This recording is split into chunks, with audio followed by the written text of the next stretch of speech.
நான் ஒன்றுமில்லை, எல்லாம் புனித சூசையப்பரே என்ற ஆழ்ந்த நம்பிக்கையை அவர் கொண்டிருந்தார். தன்னை நாடி வருபவர்களிடம் புனித சூசையப்பரிடம் மன்றாடுமாறு அறிவுறுத்துவார். புனித சூசையப்பரின் பீடத்தில் எரியும் மெழுகுவர்த்தி எண்ணெயை எடுத்து நம்பிக்கையோடு நோயாளிகளின் மீது பூசி செபிப்பார். அற்புத மனிதர். அவரது செபத்தின் வலிமையால் மிக விரைவில் அங்கு குணமடைபவர்களின் எண்ணிக்கை ஆச்சரியப்படும் வகையில் அதிகரித்தது. மக்கள் அவரை வியப்புடன் பார்த்து மான்ட்ரியலின் அற்புத மனிதர் என்று போற்றத் தொடங்கினர்.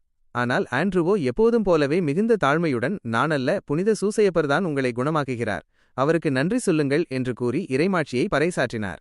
மாபெரும் பேராலயம் உருவான கதை. புனித சூசையப்பருக்கு ஒரு பிரம்மாண்டமான ஆலயம் கட்ட வேண்டும் என்பது ஆண்ட்ரூவின் வாழ்நாள் கனவாக இருந்தது. அதிகாரிகளோ பணவசதியோ அவரிடம் இல்லை. ஆனால் அவரிடம் அசைக்க முடியாத நம்பிக்கை இருந்தது. மக்களிடம் அவர் வசூலித்த மிக சிறிய காணிக்கைகளைக் கொண்டு முதலில் ஒரு எளிய சிற்றாலயத்தை கட்டினார்.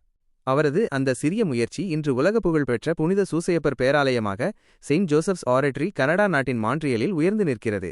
இன்று இது உலகின் மிக முக்கியமான புனித தலங்களில் ஒன்றாகவும் லட்சக்கணக்கான